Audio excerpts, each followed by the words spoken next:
Boom. All right, ladies and gentlemen, happy President's Day weekend. We got a good show for you guys here today. I don't know about you guys, but you want your time back? If that sounds like you, then you're going to want to tune in. Let's get this one started. Here we go. Shut up and sit down. Look, a business can give you everything you want in life. Prestige, wealth, freedom. It can also take everything away from you. This show is for those who are willing to take that risk. These are the real life stories of entrepreneurs. But before we start, I have one small favor to ask. Please leave a comment. It can be advice, critiques, tips, feedback, or share this with someone because your engagement is the most valuable and most powerful form of social currency. So thank you, and welcome to another episode of Business Bros. Bros, let's do this. Are you stuck in the grind, feeling drained and wondering where all your time is going? Imagine having the energy, the freedom, and the urgency to chase your dreams without hesitation. Today's guest is here to help you break free from the habits that are holding you back. She's on a mission to help entrepreneurs reclaim their time, unlock their full potential, and start living authentically. So please welcome to the show, Miss Nicole Connery.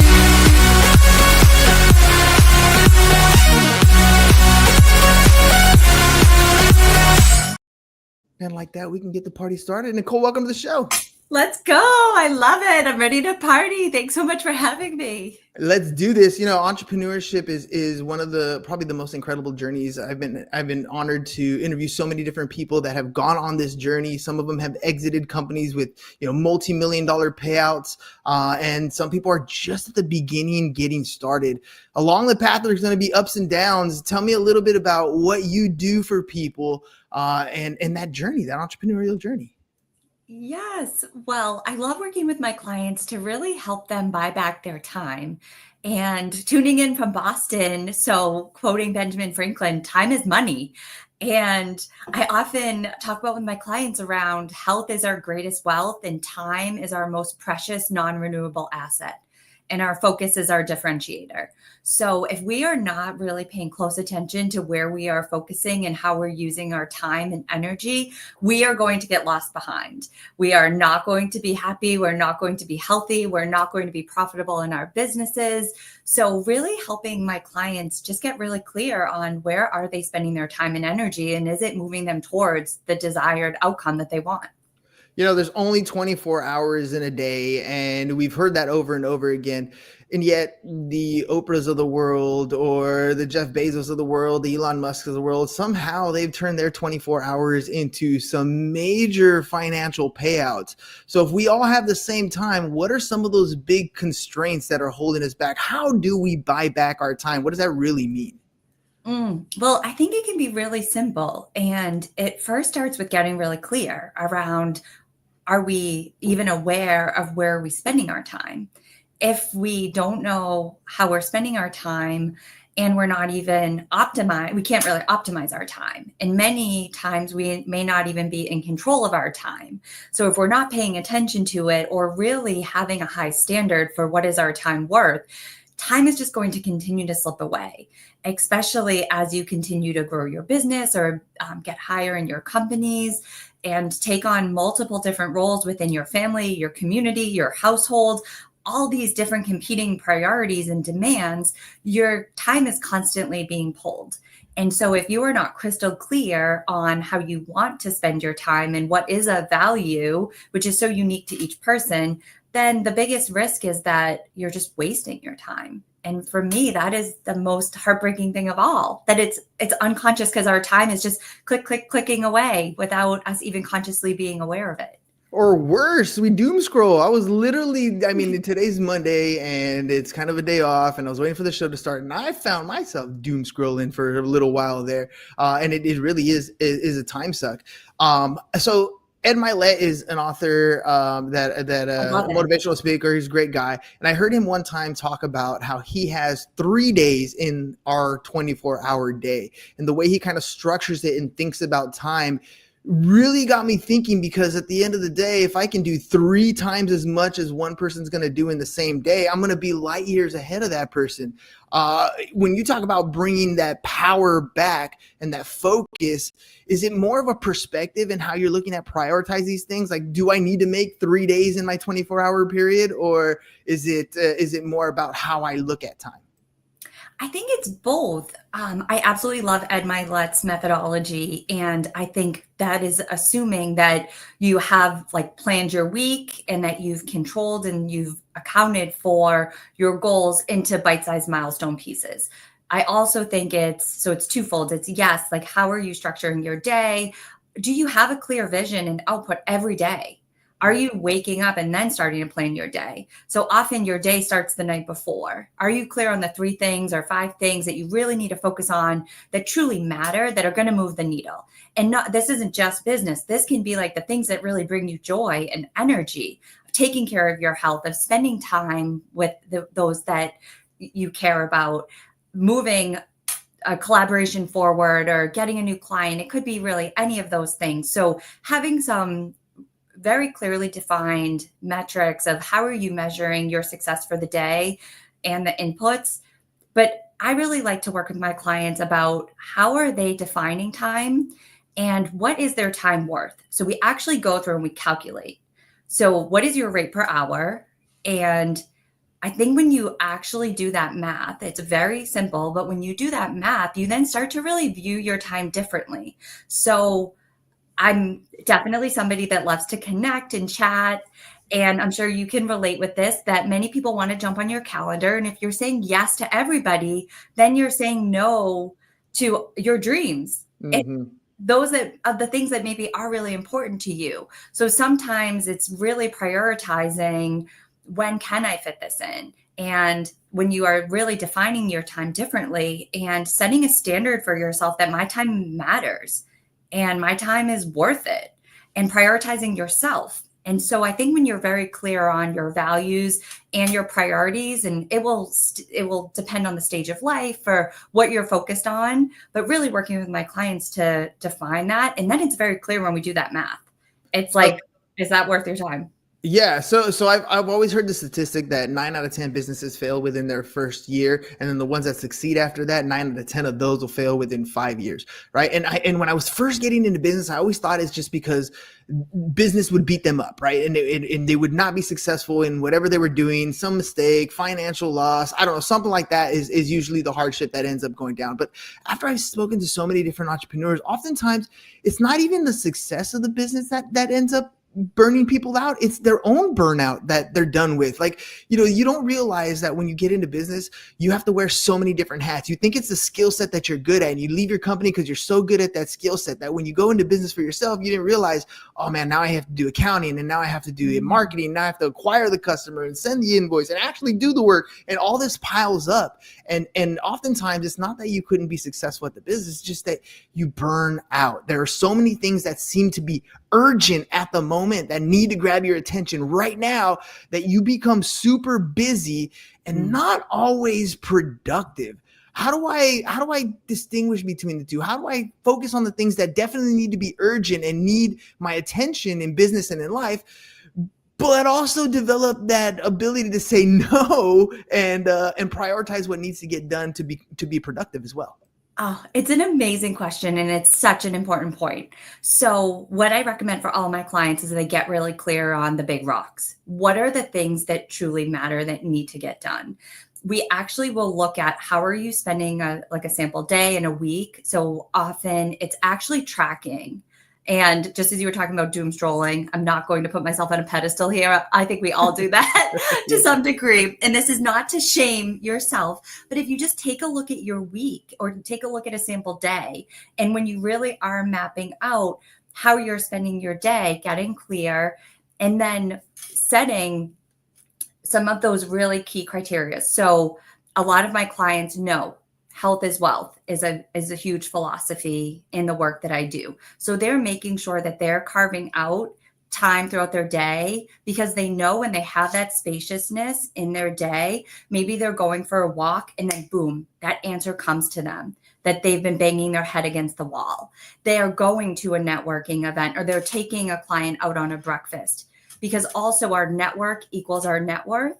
And so it's making sure that as we're really designing their day and their week and their lifestyle, which often I recommend for my clients to do on Sunday, that they're speccing out or a week before. So being very intentional about breaking those big goals into appointments with yourself, and then keeping those times with yourself. Like the finances need to get done, right? So I have Fridays for finance. I have a block set for that. Am I always in the mood to do that? No, but it's like showing up and it's doing the things, having that discipline and the consistency. So it's really having those big rock items in your calendar that are going to keep you on track and keep you moving towards your target, because there's so much demand right now and so much noise. I think what I have found with my clients, and I've done this for myself personally, is we look at our financial, like our own individual personal finances, and we look at our calendar. And by going through these exercises, there's like light bulbs that go off. Mm-hmm. But we're so busy, do all these demands. Let me go to this, let me do this, that we don't even have a second to breathe. And so when we just take a pause and we get really clear on where are we spending our time, where are we spending our money, how are we optimizing our energy? If you have that meeting every week that you absolutely hate, can you delegate it? Do you really have to do that meeting anymore if it's not really productive? So it's sometimes having that courageous choice to say this no longer is fitting into my schedule and it's not worth my time. So it's sometimes making those really tough choices. I'm going to also push back a little bit, because I love that the way that you talked about your health and how it parallels with business, because I think it's 100% true. When you wake up in the morning, well, when I wake up in the morning, workout is one of the first things I do. And I'm also a David Goggins fan. And it's funny because I the night before, thinking of, intentionally doing things, I set my clothes right next to my bed. And I know exactly when I wake up in the morning, there's my gym clothes, there's my stuff. But there's times, a lot of the time, where I get up in the morning and I look at it and it looks at me, and I look at it and it looks at me, and, and my bed's really nice and comfortable, and I can hear David Goggins' voice. Get up, motherfucker. Like, just go do it. Like, you have to do it. And that's kind of the key. And it's not just with working out, right? You get down there, you lift the weight, you do the run, you do whatever you need to do, because you know that's what you're going to get to. And for me, the workout is one of those things where you do it and you've already done the hardest part of your day, and anything else that comes up is not going to be that difficult. But you're going to look at that stack of files that you have to do the accounting for, and you're going to look at it and it's going to look at you. You're going to look at it, it's going to look at you, and you got to do the same thing. Get on it, motherfucker. Like, just get doing the things that you have to do, because that's the difference between the people who succeed in entrepreneurship and the ones that don't. You're almost never going to want to do those things, but you block them out and you put that time in and you get over there and you do it, right? Totally. Yes. And I love in your example of like, how did you set yourself up to like break down that resistance? So you almost like bypass the mind. You're just like, do it now. Do it now. Okay. I got my shoes are right there. Let me get out the door. And so I think that's how, in the work that I help my clients with, it's using their finances to really buy back their time. So like, it's calendar is a big tool, but it's also looking at, can you delete something? Can you delegate it? Do you have to do it now? So do we have to defer it? There's a whole slew of different choices. And sometimes we just need to see a different option to know, is that thing, do I really have to do it? But to your point, yeah, sometimes you just really got to do it. Like, you just overcome the resistance and you do it. And then it's like with the workout, do you ever regret once you're there and how good you feel after? So Never. Sometimes it's just like, we have to kind of push through that resistance. And sometimes it's also like letting ourselves just have the moment of like, I really don't want to do that, and just letting that be okay.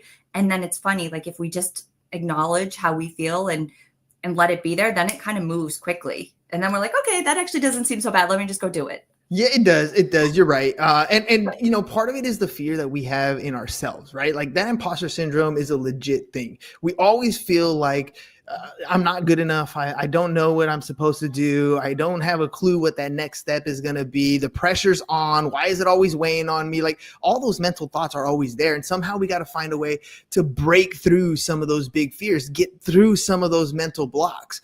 What do you think those types of blocks are for people, and what are some of those best things that they can do to overcome them so that they can get past their biggest enemy, which is usually themselves? Oh, totally. It's slay the dragon every day, right? It's Mm. like there's always, I think the fears come up in all different ways. They're sneaky. It's can be like it can show up as like lack, it can show up as not good enough, it can show up a fear of being alone, fear of not getting what you want, fear of loss, procrastination. It can show up in all different ways. But I think the first kind of key to overcome it is you first have to like call it by name. You Mhm. have to just like know it's fear, that you are not alone, that we all have this thing called our brain that is hardwired to keep us safe. And when we understand how our body works, then we can just acknowledge that that's just fear. That's not the true me that is committed to this vision. I also am a very big fan of Tony Robbins' work. He's been a mentor of mine for many years. And I strongly believe in when we move our body and when we change our energy and when we can get into a higher state, there's higher possibilities and higher options available to us. So I think sometimes it's like not believing kind of the BS, like this low level frequency sort of fear that's popping up. Like sometimes some of those thoughts are not even your own. Mm. So a key step is just like calling it out. Yep, this is fear. Thank you for being here. And if what we resist persists, so just not really resisting it, as I said before, kind of embracing it. And I know that sounds counterintuitive, but almost once you acknowledge the fear, and then you can just be okay that it's here, and then often it will move. But just, I would just recommend like not making decisions from a place of fear, kind of knowing, like sometimes even just tapping on your heart, just knowing like, okay, this is just fear. I'm safe. I'm okay. That's just the old brain trying to keep me safe. I'm safe. Pause, maybe shift the energy. And then often you have a new perspective. And then it's Mhm. like, oh, that doesn't seem so bad.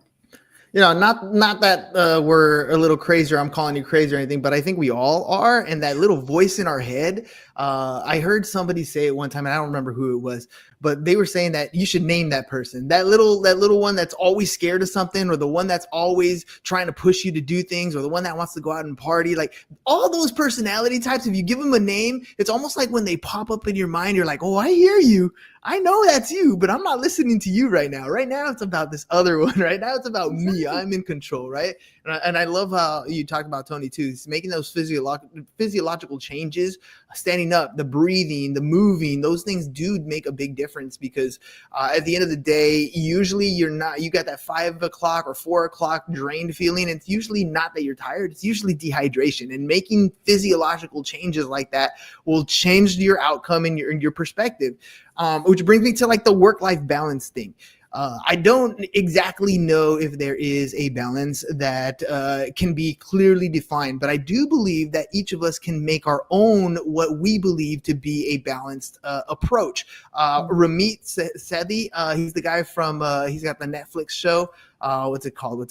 How to Get Rich, right? And I love one of his strategies when he's talking about not giving up the Starbucks, like to make that decision to not give up your Starbucks every day. It's like a $3 or $5 difference. In the long run, it's not going to be a big deal because of what it does to you mentally to be able to have your coffee every single day. Instead, approach it a little bit different. What are the things that you are willing to give up, and what are the things that you aren't willing to give up, and plan accordingly. When it comes to work life, I feel like it's got to be the same way, right? How can you help business owners create that balance between success and personal fulfillment, but not really be beholden to, what everybody in the background is saying what balance should be like? Absolutely. I'm very much aligned with that same methodology. And I actually don't believe in balance. I really do more prescribe to Grant Cardone's like 10X methodology around like, I want it all. And I want to have an extraordinary life. And I want to have an extraordinary relationship. I want to have extraordinary health. I want to have an extraordinary, very lucrative, prosperous business. So I don't think we should have to choose. I think a balance kind of implies like that there's always like a give and a take. And don't get me wrong, there are trade-offs and there are different considerations.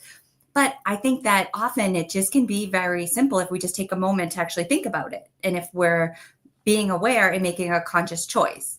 And I do very much believe in the power of mentorship and education. So sometimes we just need to get a different perspective or a different option And we often can't see sometimes for ourselves. So I have invested a lot of resources into getting different perspectives to really define what is important to me and how I want to live a life. So as my program, as the wealth designer, I help people design a truly wealthy lifestyle. So as you mentioned, like if you want to have your Starbucks, like that's amazing. Like finances don't have to be that complex. It's often when you have a target and you can either increase your income or reduce your expenses.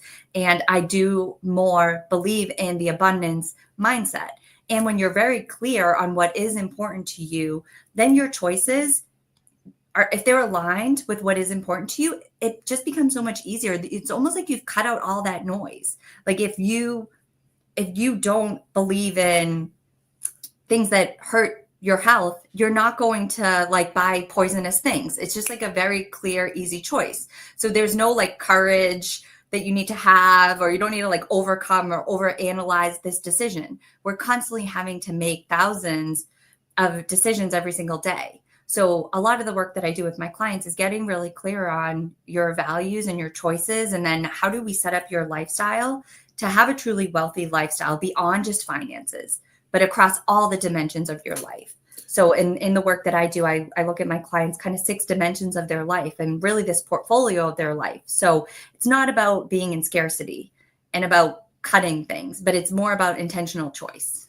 Yeah, and it has to come with a mindset shift, right? There's so many words that we use that have a negative connotation now, that when you bring them up when talking to a client, especially when it comes around their own personal financial situation, right away it's like, ugh, I don't know about that. Discipline, ugh, I don't know about budget, ugh, I don't know about that, right? They have such a negative connotation. But if you kind of redefine some of these things, they allow for you to kind of look at them in a more optimistic way, in a more positive way. Like a budget, for example. A budget's not telling you what you can't do. A budget is literally telling you what you want to spend your money on. And then Exactly. you look at it a little bit differently. All of a sudden you're like, oh yeah, I definitely want to spend more on this than I do on this. It's not a limiting thing. It's kind of like discipline.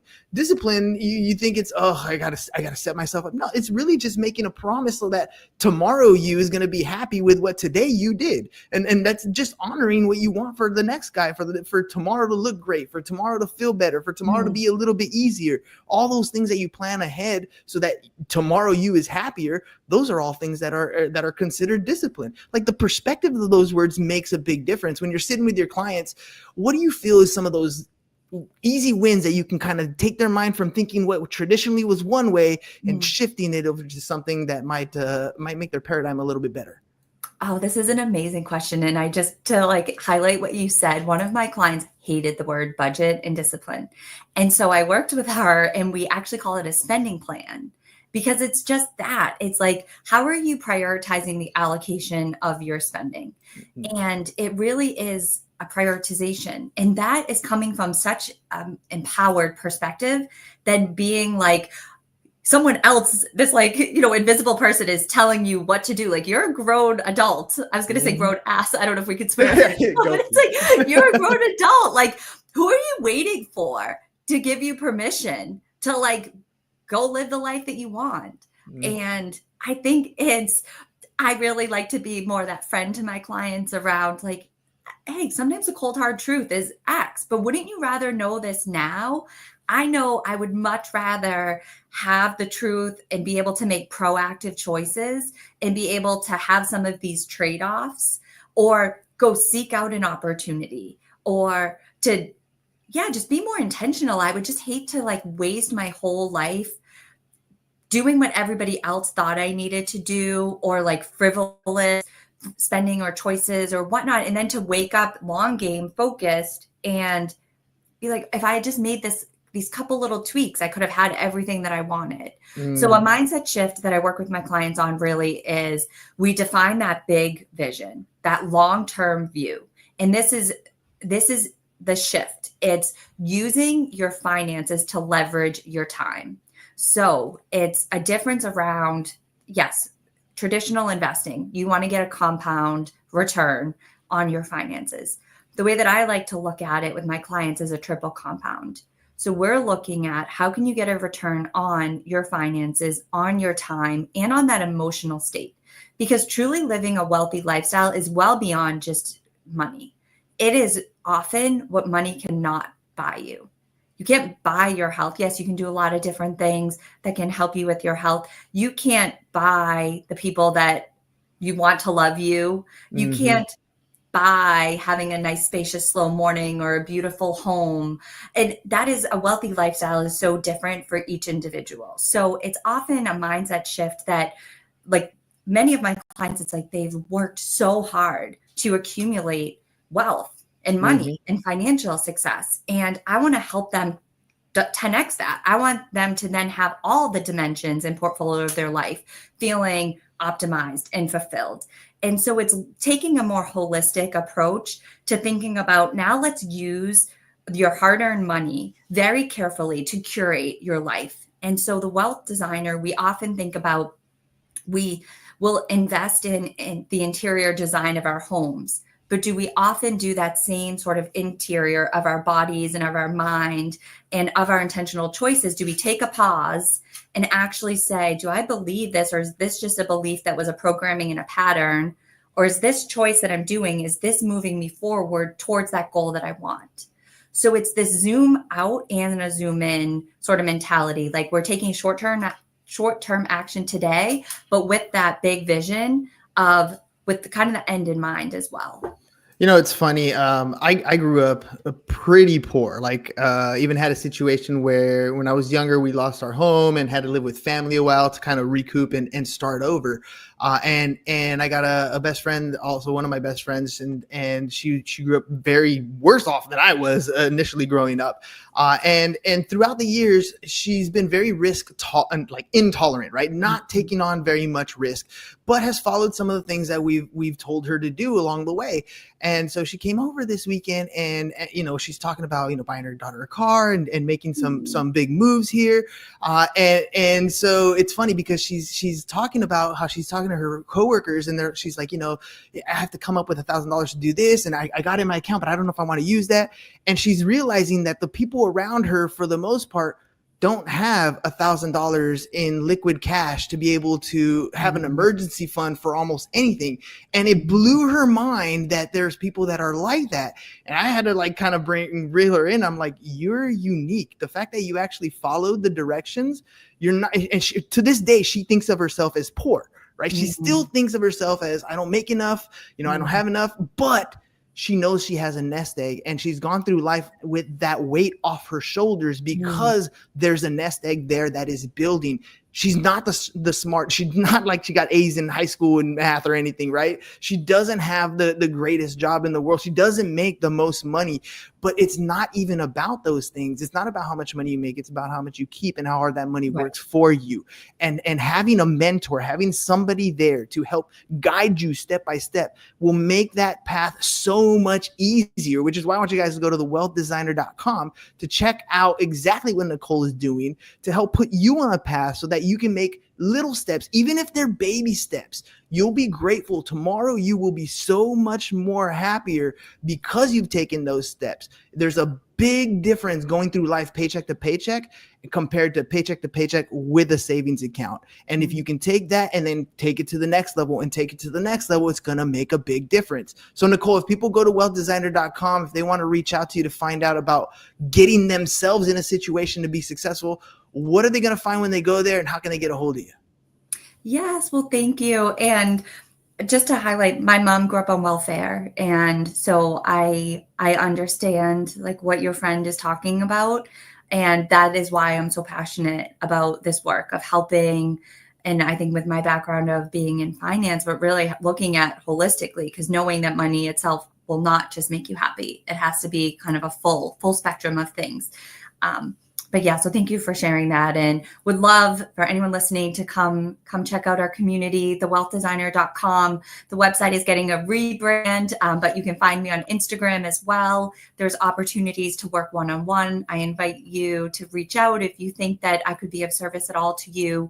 In the spring, we are launching a live program, The Wealth Whisperer, and on the website, there'll also be some free resources as well. And on my Instagram, thank you so much for sharing that, at The Wealth Designer.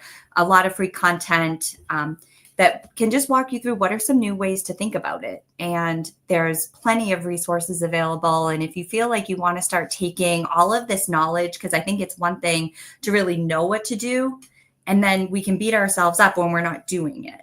And sometimes it just takes a moment to really work with somebody else to understand, like, well, I know what I need to do, but I'm not doing it. And maybe there might just be like an unconscious block that we can work together on to get to the root cause of it so that it can feel a lot more fluid and effortless for you. Yeah, and look, ladies and gentlemen, the mentor thing, it is so vitally important. One of my mentors, Billy Jean is marketing. I love one of the things he says. He says, "There's no such thing as $1 million idea, only $1 million execution." And that's kind of what having a mentor is all about. You can read about almost any of these financial topics. You can learn all the stuff in the planning that you possibly can learn, but until you actually implement it, that is when things are going to happen. And oftentimes, even the greatest athletes who are great at execution all have coaches. They all have people that they look up to because those people are going to help you get to where you want to go. They're outside looking into your problems. They're holding you accountable to what you said you wanted to do. And it's always going to get you there so much faster. Make sure you guys check out thewealthdesigner.com. Hit up Nicole, find out what she's up to. Nicole, last little thing. If there's someone who's like on the fence, they're feeling stuck, maybe they're overwhelmed, maybe they don't know what the first thing to do is, what advice would you give them right now? Well, I would just say I completely understand, and you're not alone. And I often think of the quote from Einstein of him quoting, "I thought about something 99 times, and then I went fishing, and the answer came to me." So I would just recommend you to put down the to-do list and go have some fun. Go do the things that bring you joy and that are uniquely passionate areas for you. And then when you come back, just tell yourself it's all going to be okay. And you often will have a fresh perspective. You've shifted that energy, move towards the things that are inspiring for you, and get a different perspective or a different way to think about something. And that will often kind of undo this gridlock of this like hamster wheel of never enough time, always a never ending to-do list, overwhelm. Like you can't solve that in the mind. You kind of got to take a little break from that. So I hope just go spark that joy, and that will you'll find the answer. Oh, 100%. It's all about the life that you live, because at the end of the day, the money's not going to make you happy, like you said, right? It's the time, it's the memories. I think it was Denzel Washington that said, you'll never see a U-Haul behind a hearse, right? You can't take it with you, but the memories that you make at the end of the day, that's what it's all about. And it's taking back your time. Nicole, thank you very much for being on the program today. One more time, ladies and gentlemen, thewealthdesigner.com. Make sure you visit Nicole there at thewealthdesigner.com. Get your life squared away, planned, and ready to go. Even with my 17-year-old kids, every Monday when they come into class, they get a journal sheet. And the very top of the journal sheet is the checklist. What do you want to get done this week, right? Mm-hmm. Habits that we build every single day are going to make your future tomorrow better than you ever thought possible, because you saw it, you envisioned it, you made it happen. So get out there, make it happen. Thewealthdesigner.com. Nicole, thank you very much for being on the program today. And ladies and gentlemen, we'll catch you guys on the next one. Peace. Oh, it's my pleasure. Out. Thank you. It's over. Go home. Is your business in need of marketing? Try starting a podcast, but not just any podcast. Podcast like a pro. We can show you how to take your business from being invisible to becoming a brand people trust. Go to www.businessbros.biz to